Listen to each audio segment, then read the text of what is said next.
Buonasera, buonasera a Corner e abbiamo voluto fare un omaggio ai tantissimi tifosi che hanno seguito il Catania a Biella per questa trasferta contro la Juventus Next Gen. Fra poco sentiremo... E anche per salutare i tifosi del Palermo nel frattempo, no? Che saranno tutti felici. Ma quello ovviamente, finché si resta chiaramente in questo quadro, sì. Insomma, ci sta benissimo, gli spottocci sono sempre stati sui campi di calcio e che restino solo quelli e solo tali. Avete già sentito, ma è impossibile trattenerlo, Angelo Patanè. Buonasera a tutti. Angelo.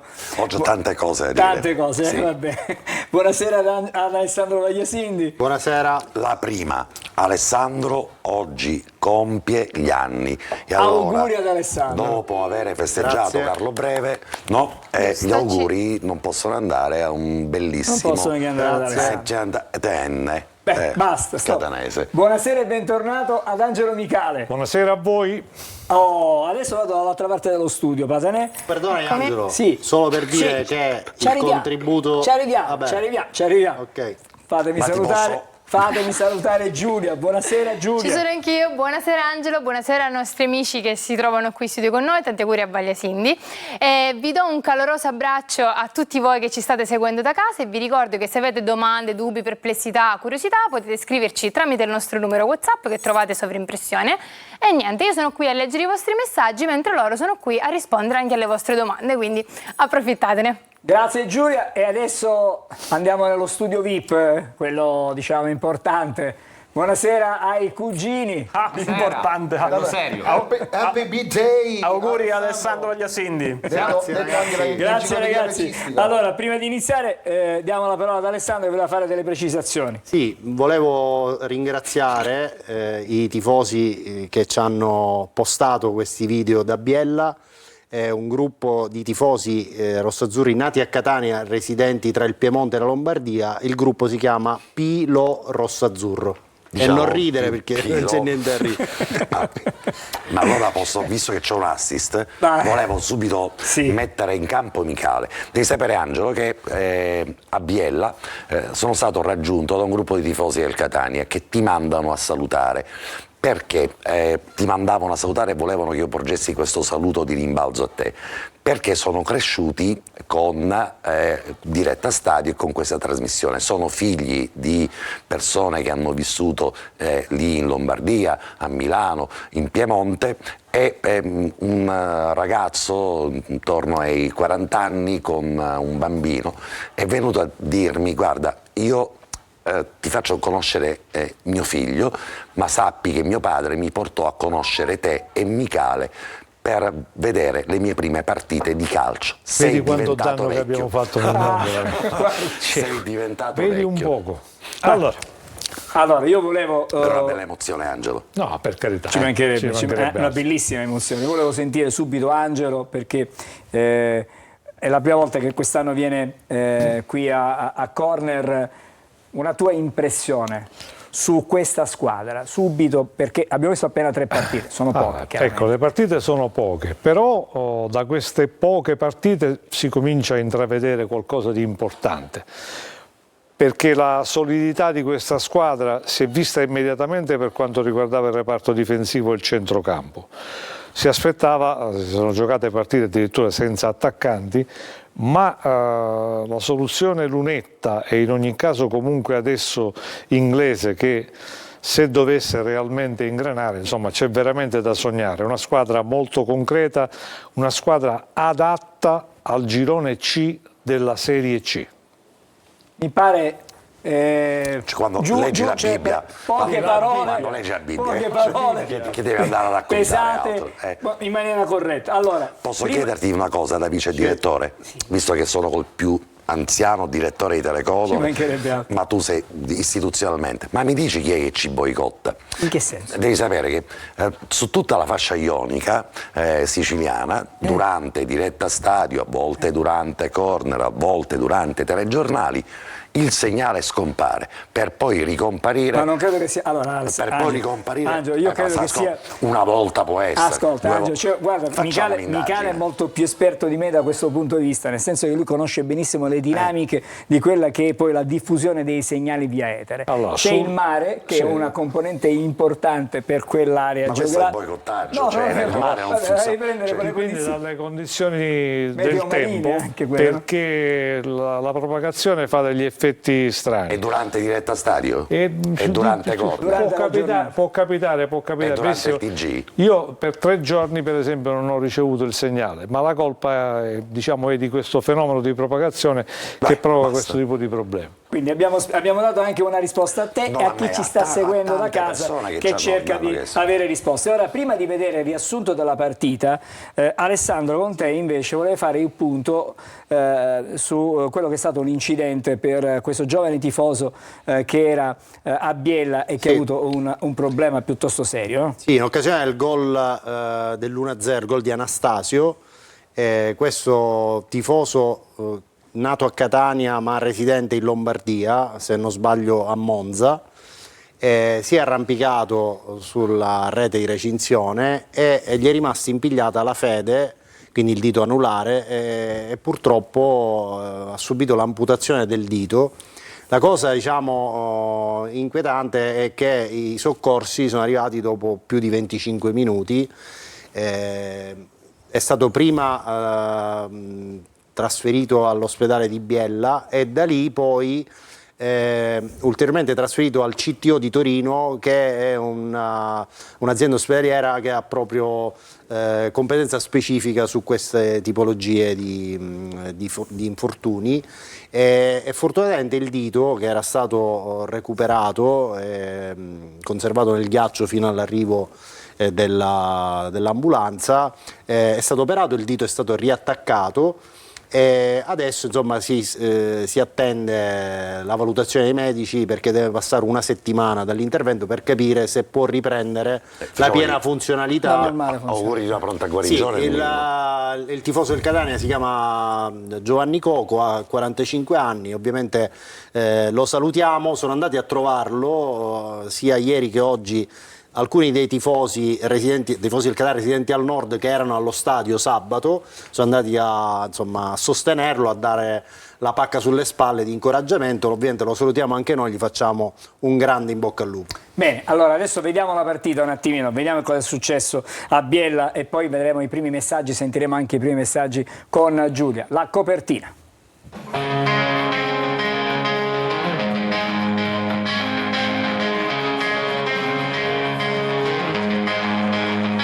Cuore rosso, azzurro come sempre resterà, 2 colori, una fede, una città, tutti in fila allo stadio per la nostra squadra, abbracciati canteremo, forza bella Catania, Leale Catania, calcio Catania, gioca per noi, vinci, vinci per noi, tifosi innamorati. Leale Catania, calcio Catania, vinci non solo giocando.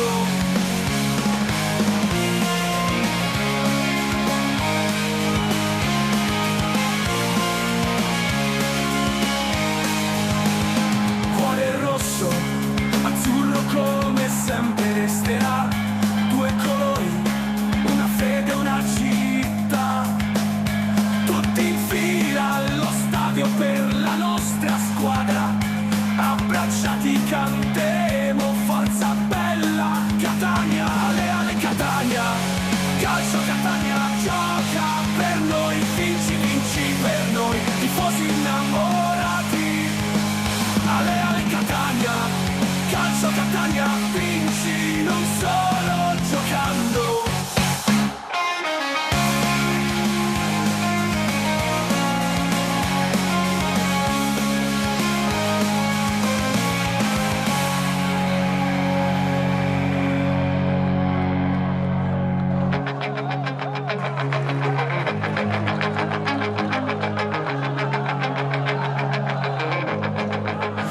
Non solo giocando.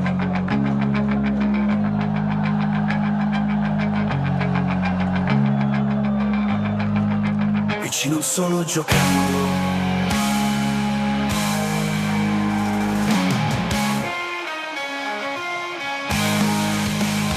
Cuore rosso, azzurro come sempre resterà. Una fede, una città. Infila allo stadio per la nostra squadra. Abbracciati canteremo, forza bella Catania. Ale ale Catania, calcio Catania. Gioca per noi, vinci vinci per noi. Tifosi innamorati, Catania, vinci non solo giocando. Allora, abbiamo rivisto la partita con il montaggio di Massimo Ceraulo, che ringraziamo chiaramente. Bravissimo Massimo, ha chiamato la band di Ligabue, l'ha fatta provare qui in studio e poi ha realizzato questa bellissima sigla che racconta questa partita. Allora, vorrei andare un attimo da Giulio, così magari abbiamo qualche feedback con gli amici che seguono da casa. Qualche pensierino sulla partita ti volevo rassegnare. Sì, però prima facciamo i messaggi, certo. poi facciamo la pausa e poi avremo un po' di tempo in più per chiacchierare. Sì, anche perché ci sono già tantissime domande. Iniziamo da Vincent che ci scrive: Sera, un Catania propositivo e sicuro, grande tenuta fisica e poi inglese, ha fatto un gol con una scioltezza unica. Che ne dite? Continua. Vero. Ah, ok. Vuoi rispondere a questo? Sì, condividiamo assolutamente queste considerazioni perché fanno parte di quello che abbiamo visto sabato e il gesto tecnico di Inglese, insomma, si commenta da solo perché quei gol li fanno solo giocatori di levatura superiore rispetto alla media della Serie Poi C. se li lasci però 2-3 metri da Sicuramente solo in aria, sì. voglio dire, poi Sicuramente li sì. lascia inglese, voglio dire, diventa un problema serio. Però la gestione del pallone con tutti e due i piedi e la conclusione sotto l'incrocio, insomma. Stiamo parlando sempre di un livello completamente diverso rispetto alla categoria Aggiungo una del cosa. girone C di Serie C. Appena finisce Michele aggiungo una cosa. Prima dell'intervista a fine partita, direttore, devi sapere che Inglese era lì al cambio della maglietta e ha sfilato fuori un fisico di autentico professionista. Quante volte in Serie C abbiamo visto uomini incinta alle prime giornate di campionato? Lui invece è forma fisica smagliante. Nonostante fosse in attivo da tanto tempo, quindi vuol dire che è stato professionale nella si è fatto trovare cura talmente pronto che pronti e via. Al primo arrivo a Catania ha giocato 20 minuti, al secondo è entrato per un tempo e ha fatto quel movimento e quel gol. Poi sembra questa la motivazione per cui Cianci è stato escluso dal Catania. Pare che sia arrivato in sovrappeso, in forte sovrappeso, nonostante gli era stato raccomandato di stare attento, e da lì è nato evidentemente... Sì, si è creata la frizione. È nata la frizione che poi l'ha portato comunque... Comunque a Terni sta andando bene. Sta andando abbastanza bene, non c'è dubbio. Allora, qualche altro messaggio ancora, Giulia? Sì, ancora qualche altra domanda. Volevo chiedere se ci sono novità circa l'integrazione della Fedussione. Sì. Oggi è il 9 settembre, d'anteprima Vagliasinde e Gagliano non hanno detto nulla. Te lo diciamo ora, è tutto a posto. Dobbiamo lasciare qualcosa per la sera, no? Il Catania ha adempiuto a questo deposito, quindi è tutto ok. Tutto ok per questa parte di discussione. Probabilmente bisognerà rivedere un attimo tutta quanta la situazione, ma segnali più che ottimisti non per questa fase che si è conclusa in maniera ultra positiva. Ma sai Angelo cosa? Torno indietro a quei 2 giorni così di illazioni, voci. Di straordinaria follia. Il fatto che il Catania abbia lavorato veramente sotto scadenza, ma proprio sul limite della scadenza 23:59,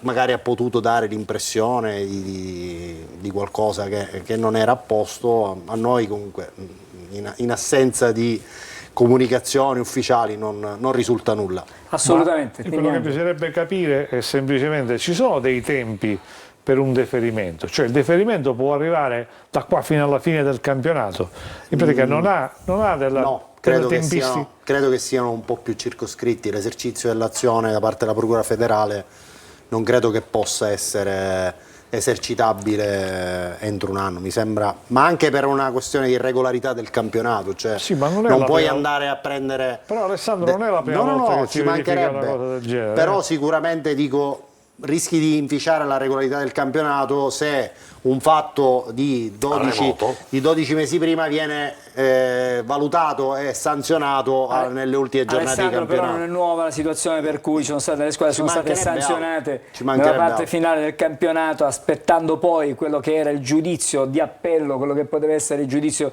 definitivo. Molte volte si sono spostate anche partite di playoff. Non sembra questo il caso del Catania, comunque non sembrerebbe questo il caso del Catania. Ripeto, il problema è stato che in quei 2 giorni caotici il fatto di aver lavorato veramente sotto la scadenza ha potuto magari dare la sensazione, l'impressione, però l'indomani mattina, ricordiamo, ci fu la nota a firma di Rospelligra che insomma lasciava trasparire un senso di regolarità dell'adempimento, quindi ci fermiamo a un questo attimo. ci dobbiamo attenere. Ci fermiamo un attimo qui, facciamo una breve sosta, riprendiamo subito dopo e incominceremo ad aprire, diciamo, il nostro punto di osservazione sulla partita di sabato e vedremo alcuni episodi chiave di questa gara. Tutto questo fra pochissimo.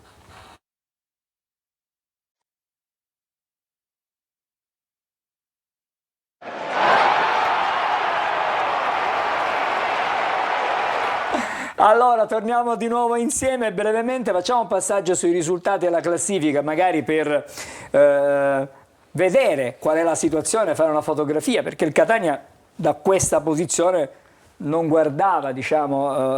Quando la classifica è bella la si chiama subito. Esatto, no? allora vediamo la classifica. Cosa vediamo?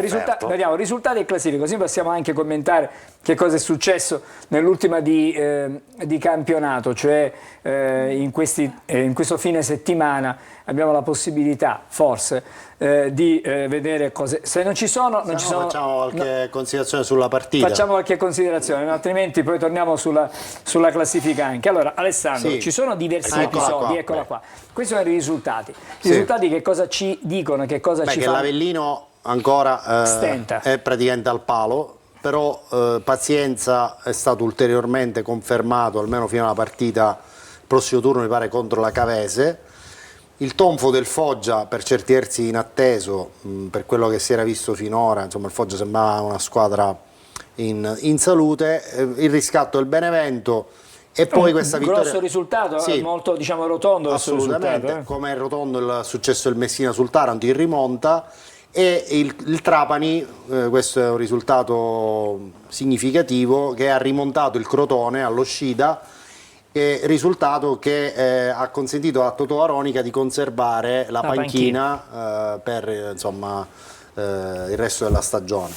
Vediamo la classifica, 4 squadre a 7 punti, da sottolineare che di queste 4 squadre Cerignola e Catania hanno giocato 2 partite in trasferta e 1 in casa, mentre Picerno e Sorrento ne hanno giocate 2 in casa e 1 in trasferta, quindi da un punto di vista della media inglese Cerignola e Catania sarebbero più avanti rispetto al Picerno e al Sorrento. Poi il Benevento che ha risistemato la classifica dopo la sconfitta al Massimino, e il Messina che continua a sorprendere, nel senso che parte ogni anno con situazioni insomma precarie, apparentemente precarie da un punto di vista dell'allestimento dell'organico, e poi grazie al lavoro di Giacomo Modica, che conferma ancora una volta tutte le sue qualità, anche mette in evidenza giocatori non dico sconosciuti, ma per esempio Anatriello, questo attaccante che ha già fatto 3 gol,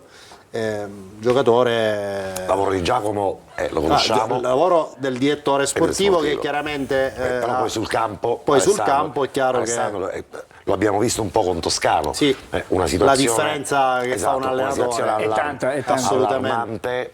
Poi compete all'allenatore nei momenti di criticità intanto pensare al campo. Questo è quello che ha fatto, non c'è dubbio, quello che ha fatto Toscano, quello che ha fatto, stanno facendo a Messina, al di là di mille ma anche parole. Peppe Raffaele a Cerignola sta facendo un lavoro egregio veramente. Insomma, anche l'importanza degli allenatori, Angelo, è determinante.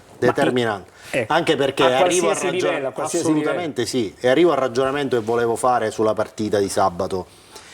E chiamo in causa l'allenatore perché secondo me queste caratteristiche sono frutto del lavoro mentale dell'allenatore sui calciatori.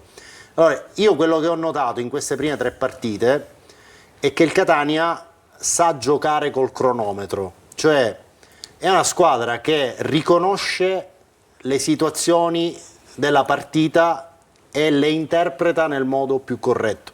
Prendiamo ad esempio la prima gara, in una situazione di emergenza contro il Sorrento a Potenza, primo tempo ha dato quello che poteva dare, sfiorando il vantaggio, nel secondo tempo ha capito di avere poca benzina, ha gestito, rischiando poco e nulla. Col Benevento, primo tempo all'arrembaggio, secondo tempo anche lì dispendio, ancora insomma gambe non brillantissime, aspetti e provi a ripartire. Ieri è stata proprio la fotografia, perché è partita forte, ha trovato subito il gol ingiustamente annullato a Lunetta, poi è passato in vantaggio con Anastasio, ha gestito perfettamente lasciando la Juventus lontanissima dalla porta di Betters, non mi ricordo parate di Betters, ha trovato subito il 2-0 con Inglese, poi nel momento diciamo in cui la partita poteva girare, espulsione di Gherardi, il gol di Chian, il Catania ha avuto la reazione mentale, ha fiutato quale poteva essere il pericolo, no? Di arretrare aspettando la Juventus, invece è andata lì, si è procurato il calcio piazzato, da cui poi è arrivato il terzo gol di Quaini. Quindi è una squadra che a mio avviso, per esperienza, per caratteristiche, ma soprattutto per mentalità dell'allenatore, sa giocare col cronometro. Angelo, Bagliasindi ha fatto una fotografia di quello che è questa squadra. Sì, no, per carità, senz'altro. Io potrei aggiungere un passaggio che reputo determinante nella partita di sabato. Quando nel Catania è uscito Di Tacchio, molti in quel frangente diciamo, erano un pochettino preoccupati, dice adesso che facciamo? Invece adesso entra uno che è più forte di Di Tacchio, che questo è il problema fondamentale, perché De Rossi è nettamente più forte di Tacchio, per carità. Vabbè, hanno altre caratteristiche. Altre caratteristiche, sì. Infatti stavo per dire proprio questo, per carità, da questo punto di vista. Ma la serenità che dà un giocatore come De Rossi, che non sbaglia un appoggio assolutamente, proprio non sbaglia neanche un appoggio assolutamente, ed entra tutte e due volte, è entrato sempre nei momenti anche importanti della partita e dà tutta questa serenità alla squadra. Se effettivamente è stato preso come rincalzo, se il rincalzo è questo, noi abbiamo un bel futuro davanti. Allora, ricordiamoci che ancora manca Verna. Sì, fra l'altro. Ragioniamo su tre aspetti. No, Alessandro ha parlato correttamente di una squadra che sa giocare col cronometro, Michele ha sottolineato spero la forza tu sappia giocare anche tu con il cronometro. Io ci gioco col cronometro, ti assicuro che abbiamo parlato di una squadra con grandi motivazioni, ma forse non abbiamo ancora sottolineato il bel gioco che produce questa squadra. Quindi abbiamo ragionato sui cronometri, abbiamo ragionato sulla mentalità, abbiamo ragionato sulla concentrazione, abbiamo ragionato sull'importanza dei subentrati, come subito però danno un contributo. Io chiedo a questo punto a Gagliano e a Michele se ricordiamo una squadra che gioca un bel calcio in queste latitudini complicate e complesse che sono quelle della Serie C. Perché poi a furia di dire Toscano è un grande motivatore, è una persona che tiene sul pezzo tutti quanti, è un maniaco della perfezione, è uno che comunque sta sempre attento dentro e fuori dal campo. Ricordatelo, direttore, Toscano non è uno che guarda solo il campo, Toscano è uno che guarda dentro il comportamento dei giocatori e fuori dal campo, è uno dei suoi segreti che lo ha condotto ovviamente a vincere tutti questi campionati. Però è un Catania che gioca un gran calcio. Ieri ho guardato la Juventus, mi sembrava di rivedere il primo Catania di Tabiani, tutti i passaggi orizzontali, palloni manovrati lenti. È una squadra però molto giovane quella, è una squadra che ha bisogno, Angelo, adesso è stata depauperata di pezzi importanti. Questa squadra. Ti posso dire che parlare di depauperare la Juventus. Ci sono due giocatori che già sono in prima squadra, che stanno giocando bene, probabilmente li vedremo in Champions fra qualche giorno. Avantieri ha segnato un signore che è promesso in vendita a 2.500.000 euro allo stato attuale. Allo stato attuale. Un signore che è entrato e ha fatto un gol contro il Catania e si è visto di che fattura, che ha già esordito. Perché era in panchina? Esatto. Allora che cos'è? Montero ha sbagliato? Secondo me chiaramente sì. Però sottolineatura e dopo taccio, non dimentichiamo che è una squadra che gioca un bel calcio, è una squadra che segue la fase difensiva con attenzione, fa anche una fase offensiva importante, fa sempre densità all'interno dell'area di rigore, ci sono sempre 4-5 uomini in maglia rossa-azzurra e Michele Angelo, rispondi tu. sottolineiamo che in un processo ancora evolutivo, perché ha un finto centravanti e ha dei giocatori, per esempio Guglielmotti, che hanno giocato appena la seconda partita, perché ricordiamoci che prima del loro tesseramento, quindi questa è una squadra che in proiezione può giocare ancora meglio al calcio, quando avrà un riferimento offensivo ben preciso, quando avrà questi giocatori che si sono inseriti da meno tempo ancora più rodati. Non sembra, ma è così. Per caratteristiche, secondo me questa è una squadra che può esprimere un calcio ancora migliore, che passa moltissimo, secondo me, anche dalla lievitazione e rendimento di Luperini, che si sta sfiancando in un lavoro importantissimo in quella zona del campo, però ci aspettiamo da lui chiaramente gli inserimenti, i gol, perché ce li ha assolutamente nel suo repertorio. Dovevi una risposta a Patanè. No, io se mi posso permettere, siccome questo è un periodo in cui, avendo moltissimo da fare, oggi pomeriggio vedevo Burundi-Senegal, che è la qualificazione della Coppa d'Africa, no? Dicevo, ho visto diverse partite, fra queste ho visto le partite precedenti della Juventus Next Gen. E avendo visto anche la partita del Benevento che ha giocato ieri, mi sono reso conto della forza del Catania, perché il Catania in pratica non ha fatto giocare la Juventus. Guardate che la Juventus gioca un calcio completamente diverso, ma ci vuole qualcuno che te lo faccia fare però. Se qualcuno non te lo permette perché non ti fa vedere il pallone, cosa che ha fatto il Catania, chiaramente finiamo a fare i famosi passaggi alla Tabiani, su questo non ci sono dubbi. La stessa cosa, diciamo, si è verificata col Benevento. Il Benevento visto ieri sembrava una squadra esplosiva. Il Benevento visto contro il Catania, dopo il primo tempo ancora gli stava girando la testa cercando di capire se era a Catania o aveva sbagliato città, più che altro. Quindi la forza di questa squadra secondo me si vede anche da queste caratteristiche. Certamente... Io penso, Angelo, perdonami, che nasca dalla pressione alta che il Catania esercita già con gli attaccanti, che inibisce alle squadre avversarie la costruzione dal basso, circostanza che la Juventus invece nelle precedenti uscite, lo stesso Benevento nelle altre uscite, avevano fatto in maniera abbastanza eclatante. Il Catania con queste pressioni alte, con questo movimento compatto, perché le linee si muovono veramente in modo compatto e sincronizzato, è durissima venire a capo di questo rebus. Ma infatti il problema è un problema di, secondo me, più che altro di tenuta. Se questa squadra riesce a tenere, grazie anche alle riserve, questi ritmi, è una cosa. Certo, non sarà facile perché il campionato di Serie C è lunghissimo, però vediamo. Alla terza giornata... Ancora mancano 5 giocatori al Catania, che sono stati indisponibili, parliamo di giocatori anche di un certo livello, perché manca Verna, manca D'Andrea, manca Montalto, manca Imenez, che forse è tra tutti è il giocatore tutti dicono che è quello che veramente l'anno incanterà. scorso l'abbiamo vista a Catania. Sì, assolutamente. Quindi è ancora una squadra che può sicuramente lievitare come rendimento, come partecipazione da parte di tutti. Allora, fra poco andremo dai cugini perché vedremo la rassegna stampa che hanno preparato per questa sera. Appena 2 o 3 messaggi e dopo ci fermiamo per una break con Giulia. Sì, a proposito di quello che dicevi tu, Voglia Cindy, si chiedono: buonasera a tutti, si possono sapere i tempi di recupero degli indisponibili? Sì, allora per sabato dovrebbero essere disponibili Jimenez e Dzeka, il difensore. Per tutti gli altri molto difficile che riescano a recuperare in tempo per la partita col Picerno. Parlo di D'Andrea, Montalto, Verna. Quindi se vogliamo ipotizzare quella che può essere, diciamo, la formazione, visto che Di Tacchio è uscito anzitempo per il problema al flessore, Gherardi sarà squalificato, penso Guaini in difesa, e a centrocampo De Rose, insomma, merita assolutamente la riconferma. Torniamo di nuovo da Giulia. Buonasera, Toscano pare stia bocciando il Cibalino, visto che si allenano prevalentemente al Massimino. Volevo sapere se bolle qualcosa in pentola per un campo regolamentare per gli allenamenti.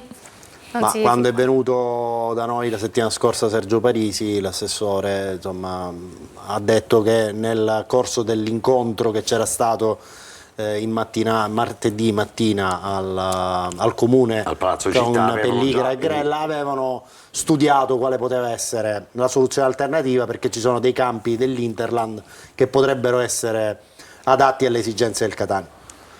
Un'ultima riflessione da casa? Sì, questo è un messaggio per Patanè, curioso effettivamente. Patanè l'anno scorso te la sei scampata la sfilata nudo per la Coppa Italia, quest'anno se vinciamo il campionato ti veniamo a prendere noi. Questa è una cosa gravissima, questa me la sono persa effettivamente. Che porterà tanti a gufare contro, invece lasciamo le cose per come stanno e godiamoci questo inizio di campionato che dopo tanti anni ci sta francamente divertendo. Questa è la nota.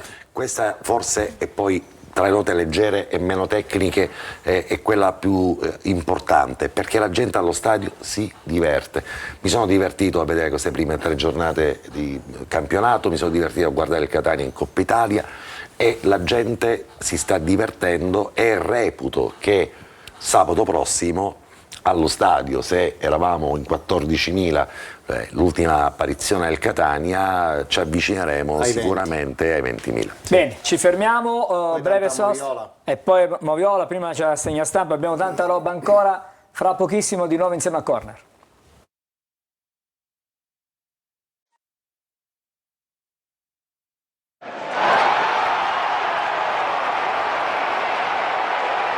Eccoci di nuovo, breve passaggio dallo studio perché adesso andiamo dai cugini per la rassegna stampa. Vedo che sono un paio di quotidiani, sono 3 quotidiani di quelli giusti, 3 quotidiani. Vediamo un po'. C'è anche una foto in primo piano. Faggiano butta il sale. Ah, va bene, allora ripartiamo da dove, ragazzi? Bene, quindi voglio dire.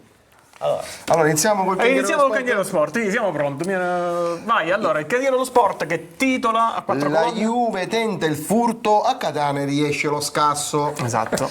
A Biella e Catania scassa la Juve Next Gen 3-1 con una prestazione tosta e agguerrita. Toscano analizza la gara coi piemontesi. E allora, l'aspetto mentale è quello che mi rende più felice. Così ha detto. Ho detto ai miei giocatori, ai miei, che se riusciamo a battere una squadra che gioca in 12, allora possiamo battere chiunque. Ci sono riusciti, anche se poi alla fine sono stati in 10, però va bene. L'allenatore della Juventus, Montero. Ci dispiace per la sconfitta, abbiamo tentato di fare il possibile, ma non c'è stato niente da fare. La terna arbitrale. Ci dispiace per la sconfitta, abbiamo tentato di fare il possibile, ma non c'è stato niente da fare. Anche allora, diciamo che la cosa vale un po' per tutti, un passepartout. A 360 gradi. Andiamo a rivedere la regola del fuorigioco. Allora, per essere precisi, con attenzione, un calciatore si trova in posizione di fuorigioco se una qualsiasi parte della testa, del corpo, dei piedi è più vicina alla linea di porta avversaria rispetto sia al pallone sia al penultimo avversario. Oppure se una qualsiasi parte della testa, del corpo, dei piedi è più vicina alla linea di porta avversaria rispetto sia al pallone sia al quartultimo avversario di una qualsiasi squadra della Juve. E questo mi sembra che cambia leggermente in base a chi è l'avversario. Esatto. Della maglia. L'infortunio di Tacchio. Dopo D'Andrea, Verna, Jimenez, Popovic, Montalto, Adamonis, Gega, si infortuna anche Di Tacchio. Il mediano pugliese aveva avuto nel corso della sua carriera soltanto 2 infortuni. In 30 anni 2 infortuni. Giustamente il terzo con noi. La tifoseria si interroga: c'è ancora qualcuno dell'anno scorso che porta sfiga? In caso sì, in caso togliamolo. L'infortunio di Jimenez. Stavolta di Jimenez, dopo la febbre, la gastroenterite. Sta facendo mancare niente. Sì. Fatale al giocatore una tipica e leggera cena catanese da amici a base di parmigiana, caponata, pasta con euro, pipi fritti, involtini Philadelphia e pistacchio, salsiccia piccante e raviola caricotta. Non è chi deve topi santa, raviola è stata la raviola. Che è fritta, insomma, quindi. Passiamo al resto del librino, anche se la ricotta col piccante ci sta. Passiamo al resto del librino invece che titola Avemo una squadra troppo bella.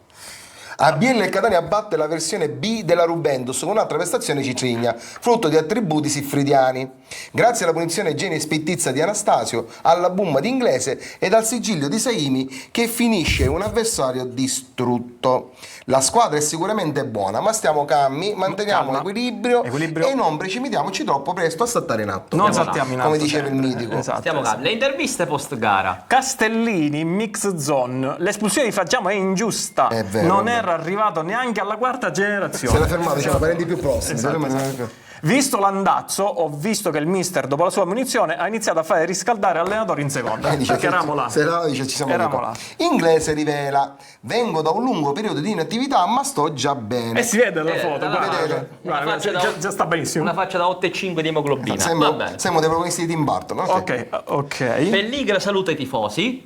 Rispetto verso i supporter, un atto di scaramanzia, mussiamento o una steward particolarmente procace? Conoscendo lo storia, non lo forse sappiamo, più non lo terza, sappiamo. In edicola col resto del non librino. può mancare come ogni settimana l'uscita l'utile vademecum come giocare contro la Juve, un manuale essenziale per comprendere le regole che favoriscono i bianconeri e i metodi per cercare di contrastarle. Difficile, ma vediamo. Chiudiamo con la chiosa. come Botta Ghiunari, uno sturaro del genere. Un bello sturaro. Diciamo, già aspettavamo un po' nessuno.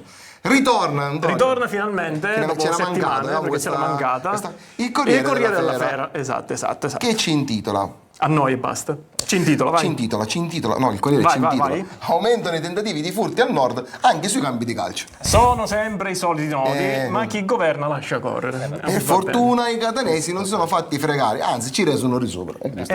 Con la vittoria. Continuiamo con l'intervista doppia che quest'anno giustamente è di Giulia Tipo, che dice: due seducenti Latin lover a confronto, l'ormai ex ministro San Giuliano e Loris Batacchi, il mitico capo Fizio Bacchi. Che anche nella foto ci sta. Allora, lo sconforto di Gagliano. I tre condirettori. Il noto presentatore ci spiega come riuscire a tenere 15 minuti in più di trasmissione e vederli letteralmente appizzati da 25 minuti di ulteriori monologhi di Patanè.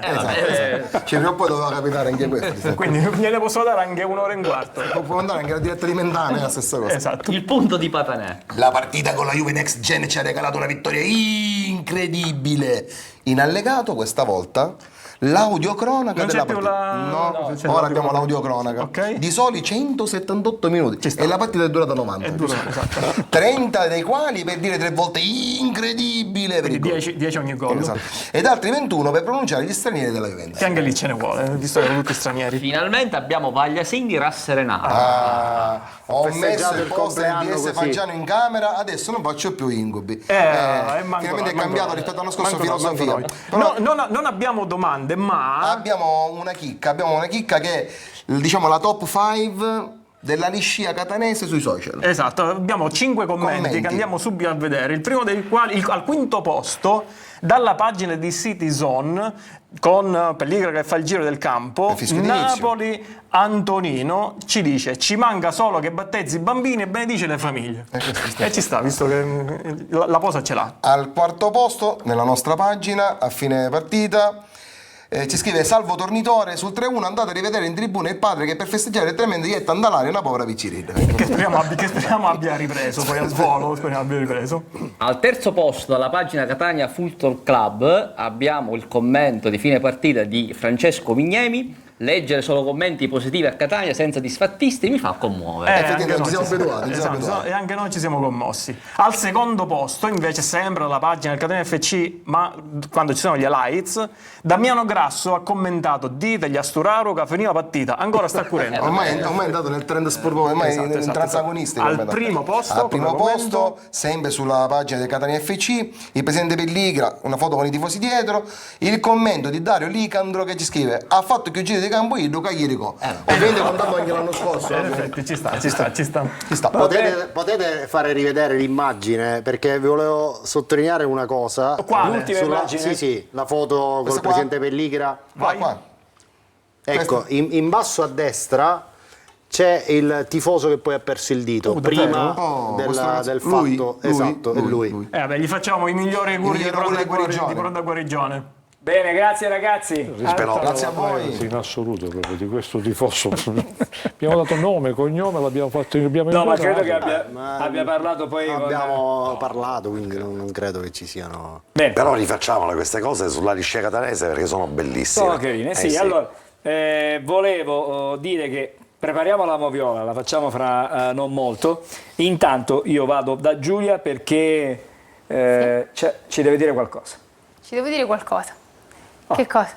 La pubblicità. Ci vediamo tra poco. Il tempo di un caffè e siamo di nuovo qui con voi. A tra poco.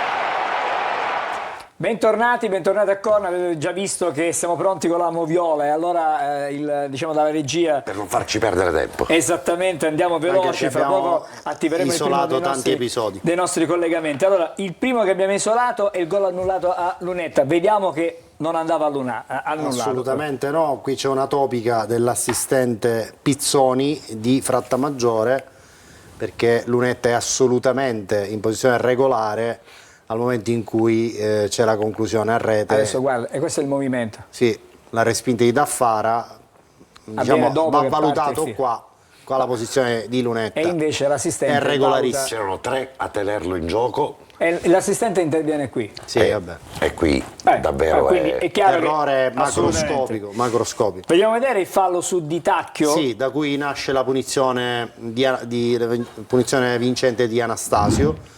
C'è un contrasto tra Papadopoulos e Di Tacchio. Qui mi sembra che con molto mestiere Di Tacchio conquista la posizione. Ha alzato il gomito. Sì, però lui si frappone, quasi protegge lo aspetta per farsi tamponare, quindi molto mestiere Di Tacchio, però a termine di regolamento il fallo c'è. Considerando la struttura di Di Tacchio che sia caduto così è un po'... Però vedete c'è un braccio alto che tocca il giocatore del Catania nel viso. Queste sono abilità. Assolutamente, è mestiere. Papadopoulos aveva un compito importante, quello di esordire al primo minuto, ed è stato uno degli errori più importanti di Montero. Sì.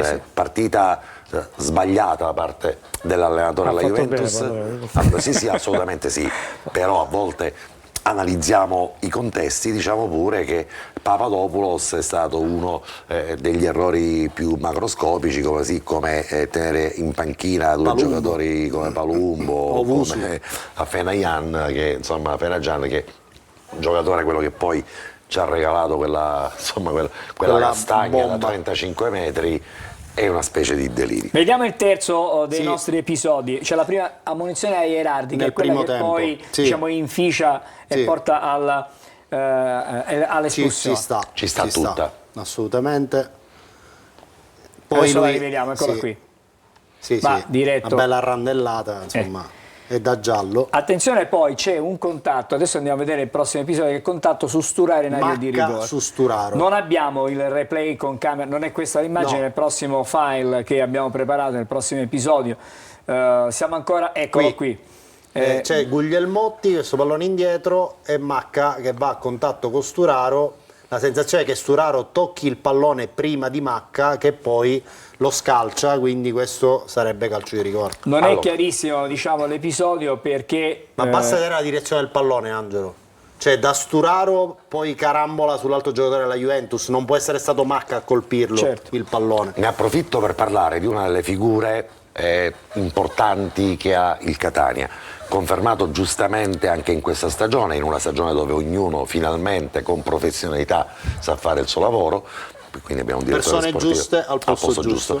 Max Velotto era uno di quelli che erano già presenti l'anno scorso. Chi è Max Velotto? Max è un ex arbitro italiano, è l'addetto agli arbitri che arbitrato in Serie A del Catania, 15 partite in Serie A, 130 in Serie B. partite in Serie B, è uno che è stato osservatore ed è osservatore fino al 2020 alla CAM di Serie A. Livorno. Esatto, però faceva parte paradossalmente della CAM di Acireale come diciamo derivazione iniziale. Sapete però poi... che poi rispetto alla città d'origine gli arbitri possono essere affiliati a delle sezioni distinte da Max Velotto ha un compito importante, soprattutto in partite come quella di avanti sabato, quello di evitare che la situazione possa in un certo qual senso degenerare.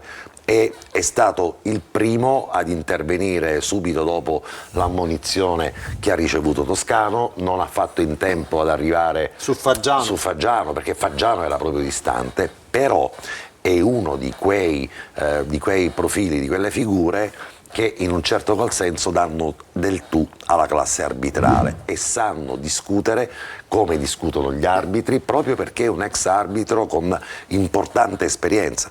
È un ex arbitro che ha ancora legami e rapporti con la federazione, ovviamente in maniera professionale riesce a confrontarsi con i vari direttori di gara, e questo è una delle sottolineature importanti, perché mi diceva a fine partita che, mentre era di tutta evidenza ovviamente il fuorigioco non stavamo qui a parlare, con ogni probabilità invece l'intervento di Macca su Sturaro un arbitro può darlo, ma il più delle volte ha fatto bene solo in quella circostanza. In realtà la sottolineatura più importante è quella relativa al tabellino di questa partita, perché il tabellino di questa partita ci dice che ci sono stati ammoniti Gherardi, Luperini, Scaglia, Butano per proteste, Toscano per proteste, Di Gennaro, Macca e Stivanello. Gli espulsi sono stati Faggiano, Gherardi per doppio, Papadopoulos e Scaglia. Vuol dire che l'arbitro non ci ha capito per nulla. Proteste.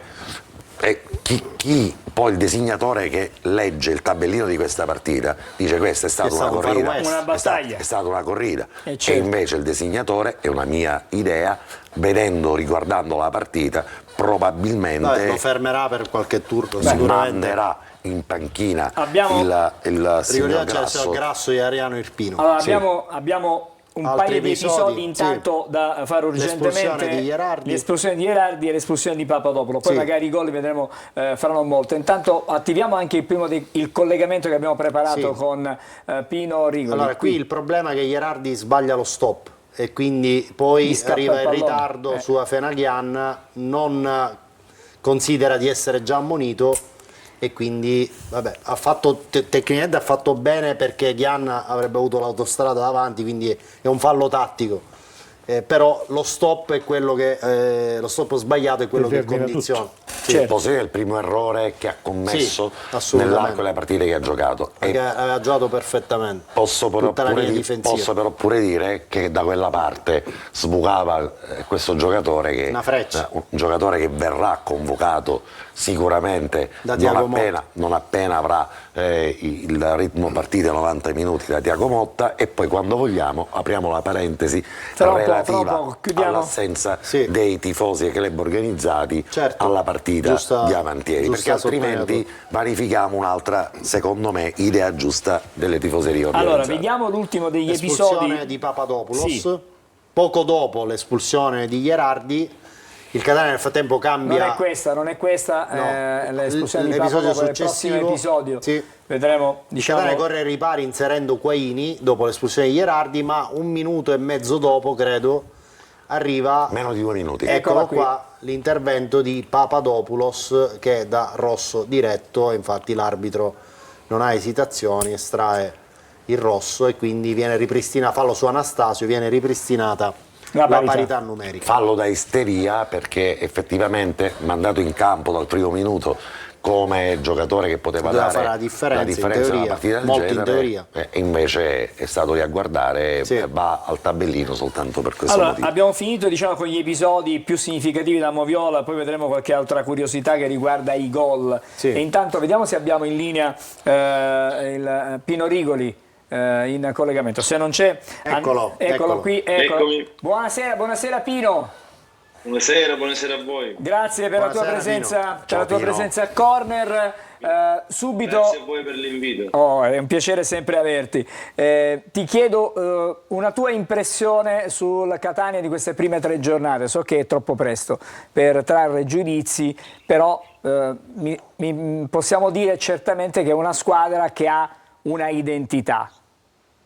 Assolutamente sì, io ho visto la partita, quella che hanno giocato in casa con il Benevento, e devo dire che mi ha fatto un'ottima impressione, una squadra che ha una sua identità, come hai detto tu, bene o male in campo sanno quello che devono fare, una squadra coriacea, una squadra che non molla mai, che è un po' quello che la Serie C è questa, una squadra di corsa, di sacrificio, e devo dire anche di qualità, perché è stata allestita una squadra di tutto rispetto, anche se forse il mercato non è stato completato al 100% per motivi che tutti sappiamo, però penso che, tant'è che un giorno ho mandato un messaggio al direttore dove ho detto che ha fatto un grande acquisto, e naturalmente mi riferivo a Luperini, giocatore sicuramente che a Catania da tanto che non se ne vedeva. Buonasera Pino, ben trovato. Buonasera, grazie. Ti lega, oltre a una grande amicizia, insomma, un rapporto di conoscenza diretta con Mimmo Toscano. Sì. Vorrei capire da te qual è il segreto di questo tecnico che in tutte le piazze, per quel che riguarda la sua carriera, il campionato di Serie C, riesce sempre a dare un'impronta e a preparare velocemente le sue squadre, a renderle subito competitive. Ma diciamo che intanto è uno che conosce bene il campionato di Serie C, a parte che lui è allenato anche in B, e quindi ritengo che sia un allenatore di grande esperienza, e riesce a creare, come dire, quel connubio con i giocatori che ritengo che sia fondamentale. E poi penso che la cosa importante è che lui si fa prendere dei giocatori, come dire, funzionali a quello che è la sua idea, e penso che l'ultimo arrivato in casa è Ciccio De Rose, quindi penso che questa la dice lunga, il fatto che lui si faccia prendere dei giocatori funzionali a quello che è il progetto tecnico. E poi, ripeto, è un passionale, un uomo del sud, uno che ha fatto tanta gavetta, ha allenato in D, ha allenato in diversi campionati in Serie C, e poi è una persona di grande competenza, è uno che ha studiato, è uno che non si è mai fermato a quello che può essere il suo sapere, ma è andato ben oltre, e quindi penso che il Catania ha scelto l'uomo giusto per poter fare un progetto importante, perché poi come tutti sappiamo vincere è difficile, ne vince una sola, e quindi però penso che con Mimmo si possono creare quelle basi.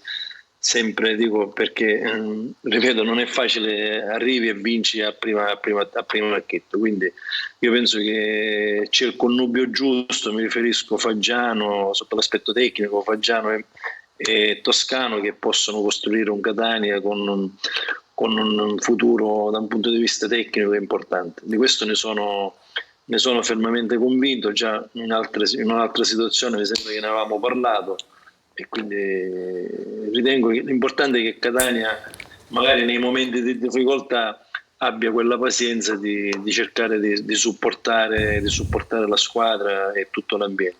Pino, buonasera. Angelo Patanè. Hai giustamente predicato prudenza, perché in questi casi non è mai troppo. Hai parlato però di Luperini.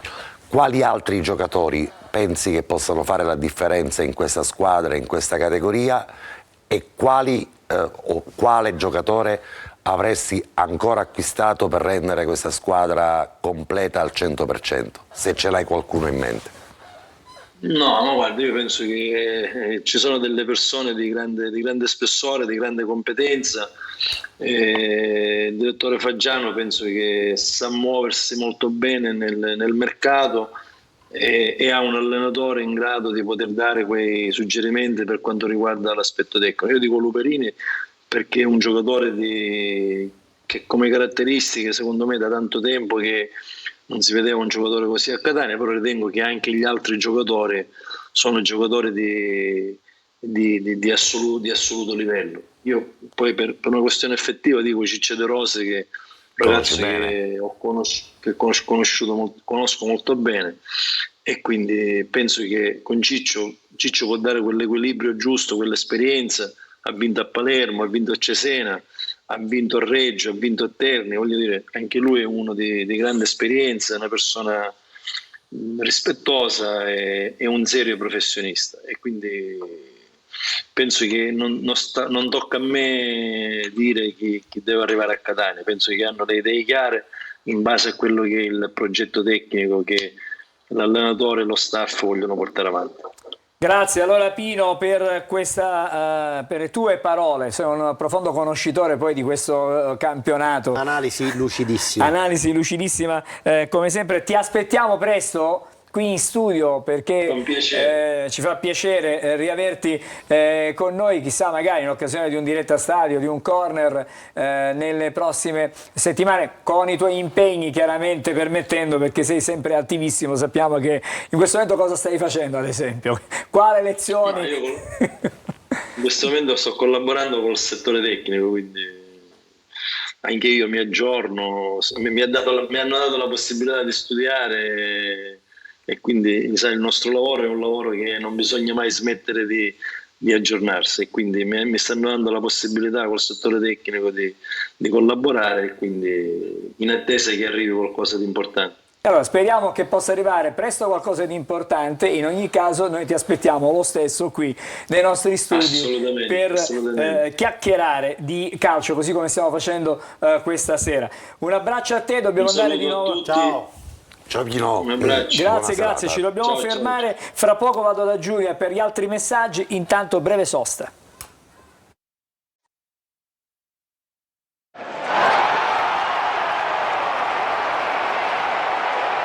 Torniamo da Giulia perché abbiamo bisogno di avere un contatto diretto con i nostri amici da casa. Esatto, per noi è importante. Ci scrivono: quest'anno vinciamo il campionato con almeno 10 punti di distacco dalla seconda, sempre e solo Forza Catania da Sam. Noi facciamo gli scongiuri perché quando si parte così diciamo che lottiamo con grande energia nel tentativo di arrivare a questo obiettivo, mettiamola così, poi in cuor nostro è normale che tutti la pensiamo. Vediamo altri messaggi. Buonasera Anastasio, Lunetta, Sturaro, non saprei chi è il migliore, inglese, gol da bomber di razza, se va in condizione pure lui credo che ci divertiremo, ci scrive Nunzio Luca. Tra poco le pagelle, vedrai. Sì, ok. So che il paragone è importante, ma il gol d'inglese mi ha ricordato tanto quelli di Spinesi. Speriamo di sognare come facevamo allora, Forza Catania. E ancora, complimenti per il programma. Non guardo la nazionale, seguo la vostra trasmissione. Grazie mille. E ancora Francesco ci scrive: vedo una squadra compatta e chi entra dalla panchina è anche titolare.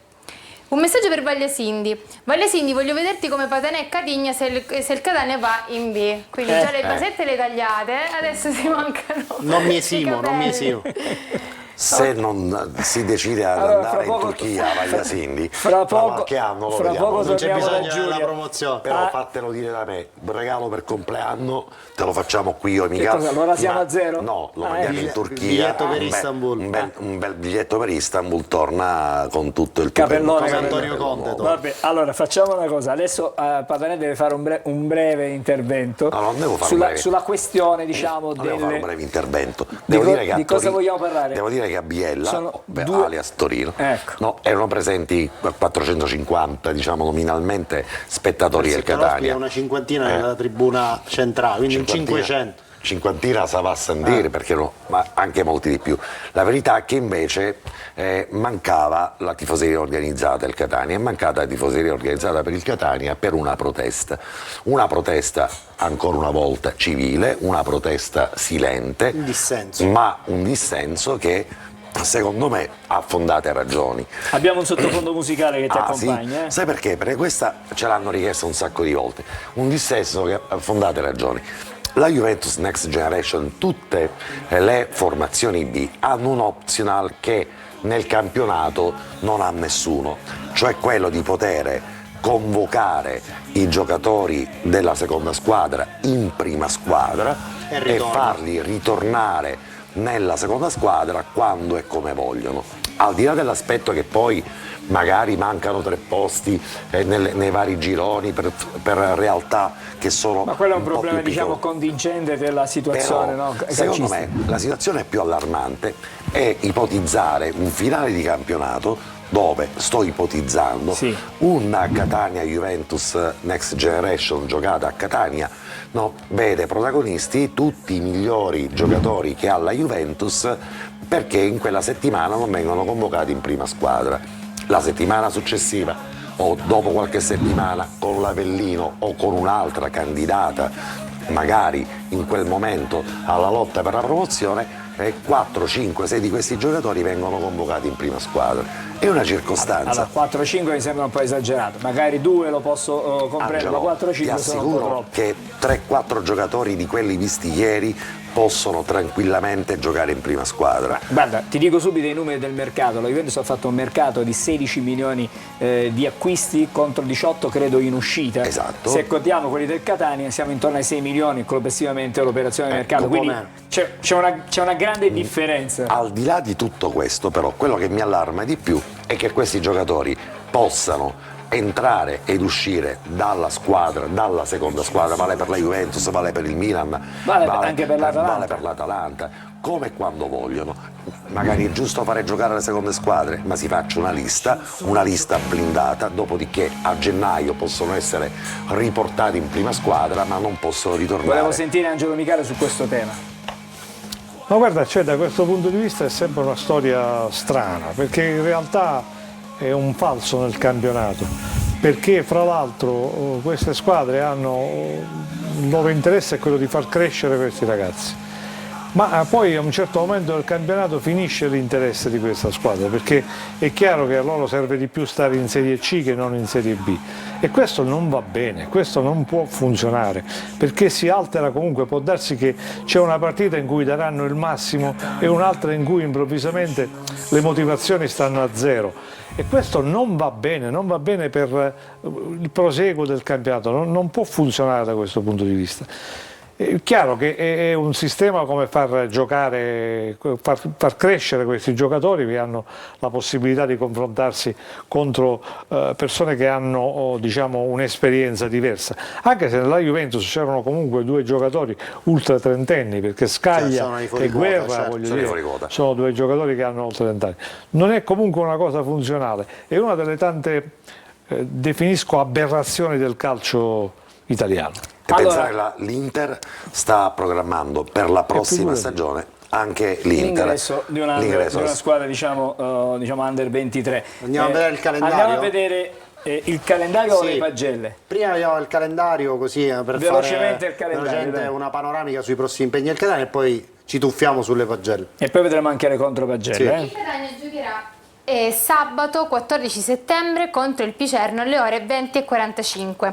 Domenica 22 settembre ore 18:30 il Giuliani incontra il Catania. Mercoledì 25 settembre alle ore 20:45 Catania Audace Cerignola, e domenica 29 settembre ore 20:45 Catania Monopoli.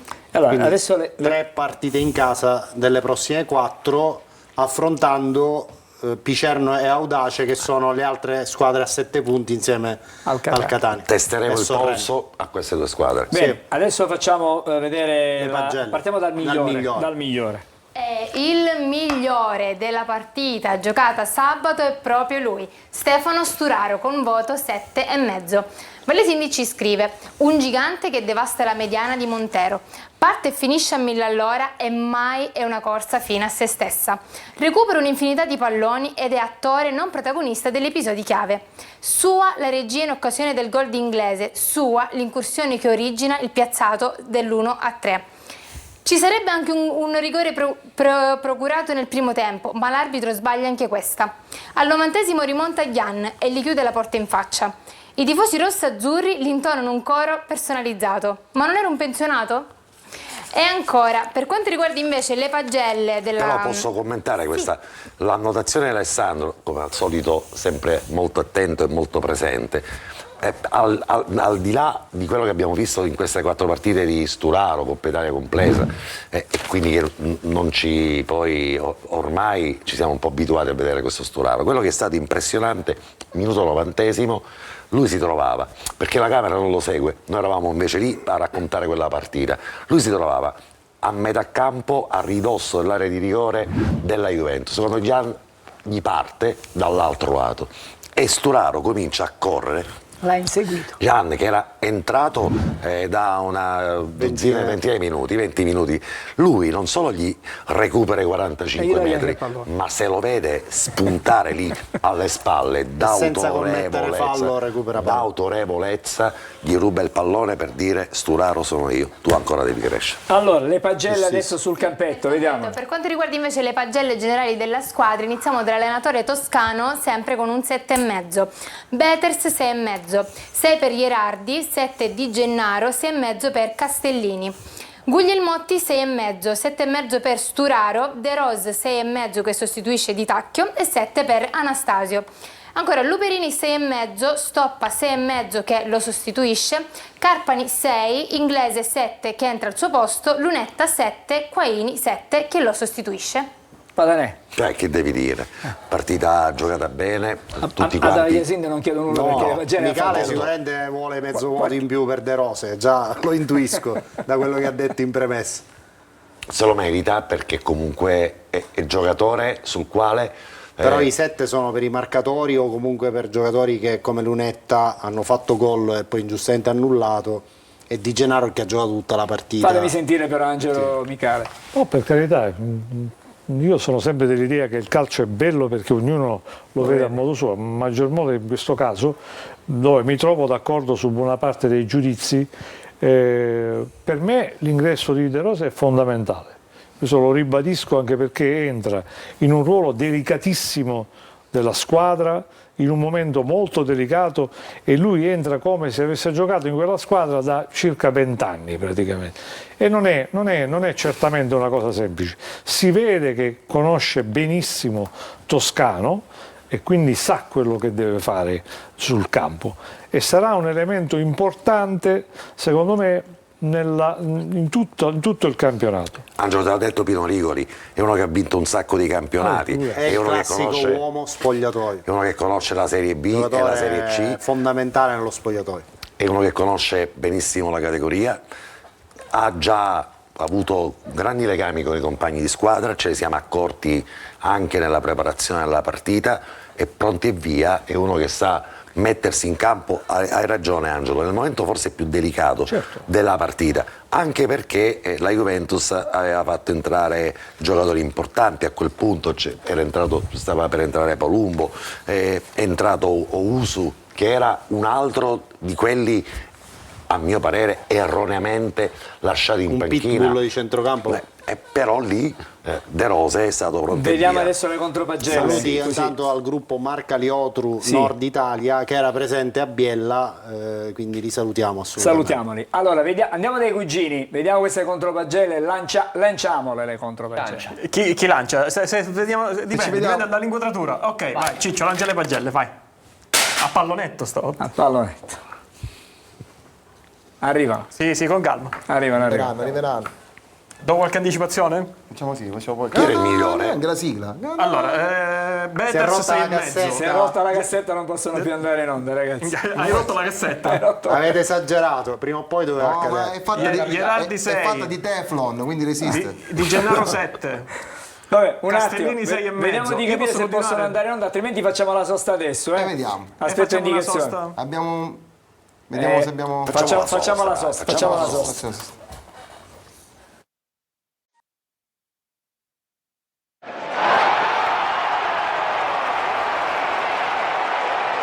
Allora, torniamo dai cugini che nel frattempo hanno recuperato la cassetta, l'hanno sistemata, la stanno sistemando, guarda, stanno lavorando, andiamo dai cugini.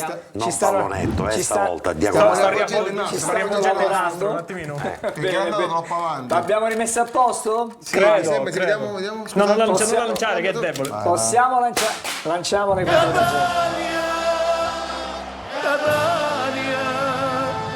Tu sei la gioia della nostra città. Di Gennaro 7 si comporta come vecchi facci di famiglia. Su un Garusu fa una cosa stotta, tipo avvicinare Sincialare o provare a fare un'educata, tumbolato a fare salutare gli agni. Uomo dacci tempi. Anastasio 7,5. Chi da voglia di mettere chi duiauto una barriera, o puttero, con cucciglio, a zazzamita, una bomma semira soterra e imbuppittava a tutti i pari. Spetto! Sturaro 8. L'avevo distrato l'autobus della Juventus che ho capito. A fine partita ci disse: oh mare. Sì, ma ora basta, che hanno andato pullman. Ma perché stava prestando a chi di magari fuori allo stadio e ne stava facendo perdere. Lo stesso che stanno l'anno scorso. Luperini 6,5. Ammonito perché un batte e dali di farfalla dall'altra parte del mondo può provocare un'ammonizione contro la Juventus. Lunetta 7. Io faccio più buono come attaccante. certo, Iddo c'avevo passo che siccome erano i carusi della Juventus, arruava Iddo e segnava un gol regolare. Anzi, la storia insegna che per segnare contro la Juventus uno ha chiesto come minimo 5-6 match a i difensori, a lunga da può asciugare un musso. Babbo! Saimi 7, primo gol tra i professionisti a 25 anni, e che tempo volevi? Avanti, va, una cosa buona ai fici. Grazie mister Tabiani. Glissi 7, esperienza, tecnica, eleganza, ma soprattutto la botta sputtusata. A very monster of goal. Toscano 7,5. A fine partita fa sempre la sappana a testa. Se un giocatore non aveva la maglietta fradicia da solore, ci fa fare una ventina di giro di campo. Fino ad ora non è successo mai. Comandante! Allora ragazzi, questi sono dei giudizi. Abbiamo come sempre una piccola domanda, ovviamente per il direttore. Certo, ci mancherebbe. Ne approfittiamo quando c'è il direttore. Certo. Ci scrive Carmela dalle favele, originario di Santiago. non lo sentiamo malissimo. Allora, ci scrive Carmela dalle favela, originaria da Santiago di Compostela, ma residente in Via Vela, e chiede al direttore Michale se anche lei al gol di Lunetta ha visto correre Pepe e Giaccherini verso il guardalinea. Ha visto correre Pepe Giaccherini dal guardalinea. Il paragone al gol di Berghe. Però comunque, se voglio dire, non per qualcosa, perché poi voglio dire, una cosa è che l'arbitro diciamo non è all'altezza, una cosa è il fatto della Juventus, viene molto facile dire che comunque la Juventus, quando fu il fatto di Berghessio lì francamente fu veramente una brutta cosa, brutta cosa. Lì fu seria, ma parte te la ricordi Michele? Ieri, sabato, e Maggiani forse l'assistente? Il primo assistente, quel gol annullato indubbiamente grida vendetta, ma non è, diciamo, un timore reverenziale nei confronti della Juventus. Là è proprio scarso il guardialine che non vede in quel momento che il giocatore invece non è in fuorigioco, ma non... No, ma valuta sulla respinta del portiere, quella che è la ancora cosa peggio. La differenza del gol che hanno giustamente rievocato i cugini, quello di Berghessio, perché lì la storia ci insegna tutt'altra cosa. Lì ci insegna come due cose, ora le possiamo dire. La prima, come fu altissima la pressione alla panchina della Juventus all'indirizzo Maggiani, del guardalinea e dell'arbitro. Due, fu probabilmente l'inizio della fine dei rapporti di Pulvirenti con la Juventus, con gli Agnelli e con quel gota del mondo del calcio che finora lo aveva guardato con indifferenza. Ovviamente quando sei così in alto l'indifferenza è già tanto, mai con ammirazione che avrebbe meritato insieme allo Monaco. E invece dopo quella partita non solo ci fu un'enorme diffidenza, ma ci fu un contrasto a viso aperto che condizionò il proseguo di quel campionato e sicuramente i rapporti del Catania con tutto quel circuito del calcio, il Gotha, diciamo, dove a quel tempo, non so se ora le cose sono cambiate, ma a quel tempo comandava la Juventus. Bene, adesso dobbiamo vedere il 3-2-1. Mi sa che si è spostata su altre città. Un pochettino. Non lo so, ragazzi, a quel tempo 5 minuti per vedere il 3-2-1 e dopo il prossimo avversario. 3-2-1.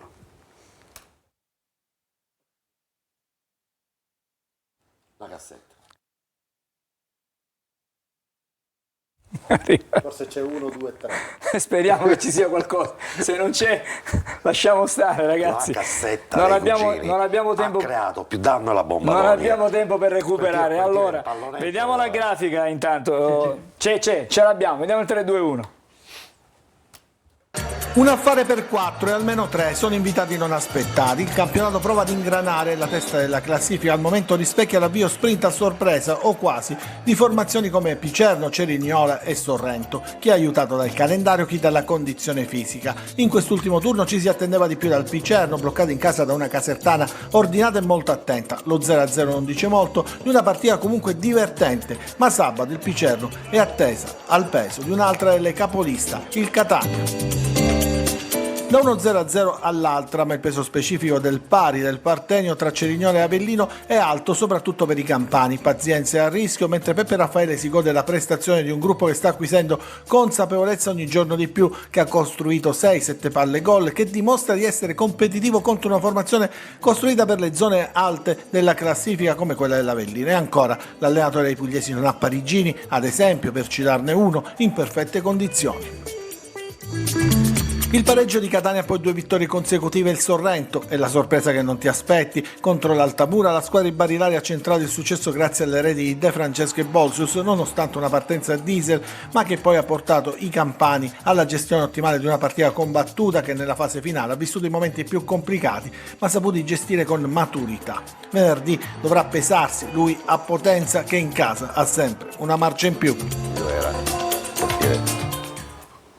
Allora, abbiamo visto il racconto di quello che sta realmente poi accadendo, no? Dalle parti alti delle prossime avversarie del Catania. Abbiamo visto in queste... Allora, prossimo avversario ne parliamo con Giulia. Sì. Il prossimo avversario che vedrà il Catania è il Picerno, con 3 partite giocate, una contro l'Avellino finita 4-1, una fuori casa col Trapani finita 0-3 e infine l'ultima con il Casertana finita con un pareggio 0-0. Per un totale di 2 vittorie, un pareggio, 0 sconfitte, 7 gol fatti e un gol subito. I marcatori vediamo: 3 gol Volpicelli, Maiorino 2 gol, Vitali 1 gol, Pagliaia 1 gol. Allora, Alessandro. Tra questi numeri si possono scorgere sicuramente dei punti di forza, una squadra che ha subito un gol in 3 partite come il Catania. A differenza dell'Juventus che ne ha subiti 9, sì, con quelli di sabato 9, sì, e che dall'altro lato ha già messo a segno 7 reti contro avversarie blasonate, 4 gol all'Avellino, 3 addirittura al Provinciale di Trapani, quindi sicuramente sono numeri che inducono alla massima attenzione, perché ora sappiamo a Catania, sulle ali dell'entusiasmo, dopo un paio di vittorie magari si pensa che tutto sia facile, ma non è assolutamente così. La Serie C purtroppo ci insegna che la buccia di banana è sempre a portata di asfalto. Non sia la partita della buccia di banana, Alessandro, diciamo pure. Chiaramente non è il Real Madrid, esatto. Bisogna fare la tara anche sul fatto che questi giocatori del Picerno giocheranno nello stadio di quasi 20.000 spettatori. L'anno scorso sono venuti a giocare qui, Alessandro. Però ecco, non c'era l'entusiasmo che c'è adesso. Questo è sicuramente un fattore che in questo momento sappiamo il Massino a pieno regime quale tipo di contributo può dare alla squadra. Ci sono una gara che sarà un bel test di competitività del Catania, perché ci sono delle insidie sicuramente. Ci sono squadre che partono forte, soprattutto quelle dette piccole, preparazione che consente a queste squadre dalle prime giornate di essere già sono nelle esplosive migliori, da un punto di vista fisico. È proprio una preparazione che fanno questo tipo di società. Diciamo pure che tra i due fiori all'occhiello del Picerno c'è la vittoria con l'Avellino, che ancora era praticamente così alla prima giornata di campionato in fase totalmente rem, e poi anche in questo caso contro il Trapani in una situazione così ambientale, panchina traballante. Diamo anche questo ordine di lettura, perché dopo la terza partita invece si sono bloccati. Però 2 individualità da sottolineare: Gilli in difesa e Emanuele Esposito sulla tre quarti, sono 2 giocatori da tenere assolutamente. Io ti racconterei quante individualità deve andare a controllare il Picerno. Ma su questo non ci siamo dubbi. Sarà lungo l'elenco. Allora, noi siamo quasi alla fine. Un solo messaggio per chiudere, Giulia? Allora, scrivono: buonasera, sono Cristian. Lunetta secondo me è la vera sorpresa di questo Catania, è veramente forte. Questa squadra ci farà divertire. Su Patanè, Siu Carlo Conti di Catania. Oh, benissimo. E su Lunetta vi possiamo dire che nei giorni in cui c'era in bilico il tesseramento dei 5 che si allenavano, ma c'era il problema. C'è stato il rischio? Che se ne andasse. Bene, speriamo, meno male che non è successo. Devo ringraziare Angelo Micale. Grazie a voi. Alessandro, buona serata. Grazie, buona serata. Patanè, grazie. Ci promette Micale che tra un paio di settimane ci ritorna a trovare? Lui promette.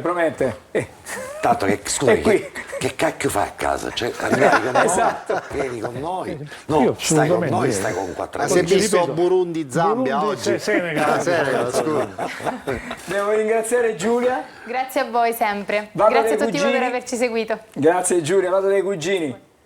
Abbiamo messo le pagelle sopra Toscano che aggiusta tutto. Ah, meno male. Si può fare Ma allora non era adesso... Faggiano?